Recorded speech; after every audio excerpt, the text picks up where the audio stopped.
कुलस्वामिनी आई तुळजाभवानी, सह्याद्रीचा जाणता राजा छत्रपती शिवराय, हिंदुत्व सम्राट शिवसेना प्रमुख श्रीमान बाळासाहेब ठाकरे यांना मानवंदना। आजच्या या प्रचार कार्यालयाच्या उद्घाटन प्रसंगी उपस्थित असलेले शिवसेनेचे उपजिल्हा प्रमुख अरविंदजी धिवर, विष्णूजी जाधव, प्रमोदजी ठेंगडे, सुरेशजी गायके, बाळासाहेब कारले, विशाल खंडागळे, सुरेशजी सोनवणे, सुभाषजी साबळे, लखनजी सलामपुरे, विनायकजी झडके, अविनाशजी घुले ज्यांच्या नेतृत्वाखाली निवडणूक लढत आहेत ते माझे मोठे बंधू रमेशजी गायकवाड, आपल्या उमेदवार सौभाग्यवती विद्याताई गायकवाड, पंचायत समितीचे उमेदवार लताताई कानडे, उपस्थित सर्व माता भगिनी आणि बांधवांनो, खरं तर जिल्हा परिषदेची निवडणूक आहे, तसा हा गट तसा छोटा आहे। किती गावाचा आहे? 13 गावाचा। 13 गावाचा गट असताना बरेच जण छोट्याशा कागदावर झालेली कामं छापतात भाऊ, पण तू रमेश दादाला पूर्ण पुस्तक छाकावं लागलेलं आहे। एवढं काम मागच्या काळात जिल्हा परिषद झालेलं आहे आणि मला असं वाटतं हीच त्यांना पुन्हा एकदा संधी वहिनीच्या माध्यमातून आपण सगळ्यांनी दिली पाहिजे। मागच्या काळात जिल्हा परिषदेत आम्ही सोबत काम केलं, करत असताना सगळ्यात आधी काय तर माझ्या सर्कलचे किती विकास कामं तुम्ही करणारे, किती मंजूर करणारे, अशा प्रकारची भूमिका रमेश दादा सातत्यानं ठेवत होते। कारण जिल्हा परिषदेचे अध्यक्ष आमचे होते, सभापती आमचे होते, बरोबर का? आणि या काळात रमेश दादा एकच बोलायचे की आमच्या सर्कलला काय करणार, काय निधी देणार, कोणते कामं मंजूर करणार। आता काही कामं रमेश दादांनी केलं, श्रेय दुसऱ्याने घेण्याचा प्रयत्न केला, पण एक सांगू का, आमदारालाही जमले नाही एवढे कामं रमेश दादांनी या मतदारसंघात। आमदार नुसत्या घोषणा कराल, नुसती कोई गाडी इकडून तिकडे जाईल, परंतु या गावात काही रमेश भाऊनी त्याला बसू दिलं नाही, एवढं नक्की, बिलकुल बसू दिलं नाही, बरोबर आहे ना? आता लताताई पुन्हा एकदा मैदानात उतरलेल्या आहे। मधल्या काळात थोड्याशा आजारी होत्या आणि आता लताताई आणि तुम्ही सोबत असल्यावर मला असं वाटतं विजयाला कोणी आपल्याला रोखू शकत नाही या गावामध्ये।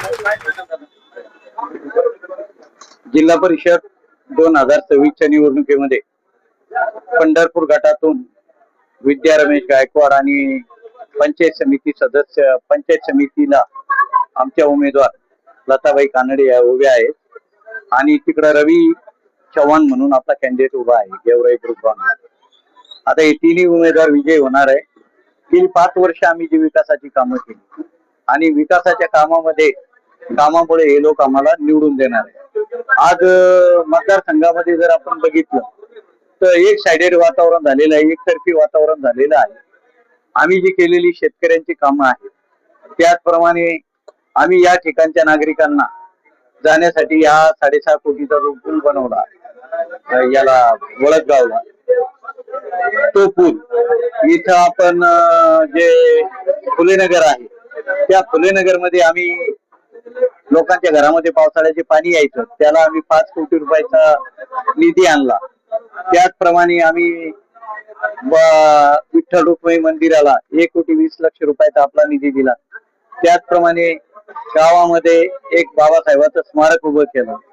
त्याचप्रमाणे आम्ही गेवराईला मोठं 72 लाख रुपयाचं बौद्ध विहार बांधलं आणि दत्त मंदिर बांधलं। अशा अनेक वळदगावला बौद्ध विहार बांधलं, पूल बांधला, रस्ते केले, सिमेंट रस्ते, सारं काम करण्याचा आम्ही प्रयत्न केलेला आहे। आणि मतदारसंघामध्ये प्रत्येक छोटा असेल की मोठा असेल, आता गोलवाडी भागामध्ये आम्ही पिण्याच्या पाण्याची टाकी आणली, ती शाळा जी आहे ती शाळा आमच्या निधीतून बांधली गेली, पेवर ब्लॉक बांधले, पेवर ब्लॉक बसवले। त्याचप्रमाणे आम्ही त्या ठिकाणी ड्रेनेज लाईन टाकली आणि गाव छोटासा असल्यामुळं तुमदार गाव दिसत आहे. तिथं बौद्ध विहारासाठी आम्ही 7 लक्ष रुपयाचा निधी दिला. त्याचप्रमाणे आम्ही गेवराईला गिरनिरा तांड्यावर आम्ही आरोग्य केंद्र उभं केलं. आरोग्य केंद्राला जवळपास 40 लक्ष रुपये मी खर्च केले. गेवराईला ग्रामपंचायत आणली जनसुविधेमधून. ती ग्रामपंचायत सुद्धा बांधकाम पूर्ण झालेलं आहे. त्याचप्रमाणे आम्ही वडगाव कोलाटी येथे आरोग्य केंद्र नेलं. त्याचप्रमाणे त्या ठिकाणी शेतकरी जे राहतात त्या शेतकऱ्याला जवळपास 300 सिमेंट बंधारे बांधून दिले. त्यामुळे शेतकऱ्याच्या सिंचनाचा प्रश्न सुटलेला आहे. सिंधोन बिंदोन भागात सुद्धा शेतकऱ्याला पाणी मिळतंय. त्याचप्रमाणे आमचं परदरी जे गाव आहे तिथं सिमेंट बंधारे बांधले आणि आमचा जो तांडा आहे परदरी तांडा त्या ठिकाणी सिमेंट रस्ते बांधले. त्या ठिकाणी आम्ही सेवालाल महाराजाचं मंदिर उभं केलं. असे अनेक प्रश्न म्हणजे आम्ही जवळपास 1,20,00,000 रुपये आम्ही ते घाट कटिंग साठी दिले कुठल्या परदरी गावाच्या. आणि तो शोले टाईप तिथं पिक्चर मधला जो भाग होता त्या पद्धतीने तिथे घाट असताना आम्ही त्या ठिकाणी 1,20,00,000 रुपये आणले. आम्ही त्या ठिकाणी एक मारुतीचं मोठं मंदिर स्वतःच्या पैशातून बांधून दिलं आणि असे अनेक कामं केले. सर्व जाती धर्माला घेऊन आम्ही काम केलेले. प्रत्येक ठिकाणी आम्ही कब्रस्तान जेवढे आहेत आमच्या या जिल्हा परिषद सर्कलला त्याला साऱ्याला आम्ही सुशोभीकरण केलं. त्याला पूर्ण आम्ही भिंती म्हणजे संरक्षण भिंती बांधून दिल्या आणि तिथं आम्ही खूप नलिका बसवल्या. म्हणजे अंत्यविधी झाल्याच्या नंतर तिथं स्वच्छ पाण्यानं लोकांना तिथं हातपाय धुवायसाठी पाणी ठेवलं. साऱ्या जेवढे काही आम्ही काम केलेलं आहे त्या ठिकाणी आम्ही हेमास्टर बसवले प्रत्येक कब्रस्तानमध्ये. त्याचप्रमाणे आम्ही स्मशानभूमी बसवल्या, स्मशानभूमी आणल्या. आम्ही गेवराईला मोठी स्मशानभूमी बांधली. त्याचप्रमाणे आम्ही या ठिकाणी आपल्या गेवराईला पाणी पुरवठ्याचे जलजीवन मिशन राबवलं. या ठिकाणी सुद्धा आम्ही 3,68,00,000 रुपयाचा निधी जलजीवन मिशनच्या मार्फत आम्ही या ठिकाणी टाकीचं काम चालू आहे.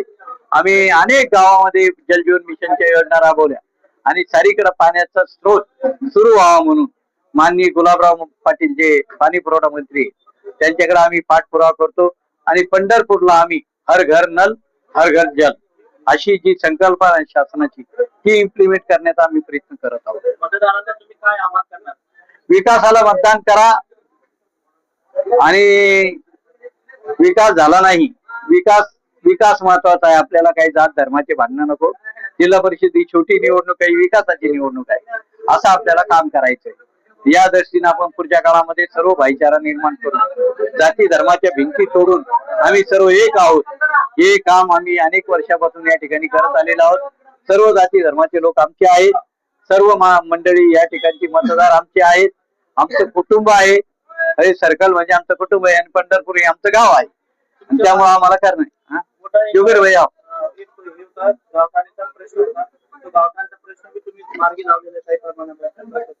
आता आम्ही या ठिकाणी असं झालं की आमची पूर्वी ग्रामपंचायत होती बळदगाव ग्रुप ग्रामपंचायत. त्याच्यामध्ये गंगापूर नेरी आणि पाटोदा होतं आणि नंतर पंढरपूर होतं. आम्ही त्या गावाला त्यावेळी ती विभक्त झाली.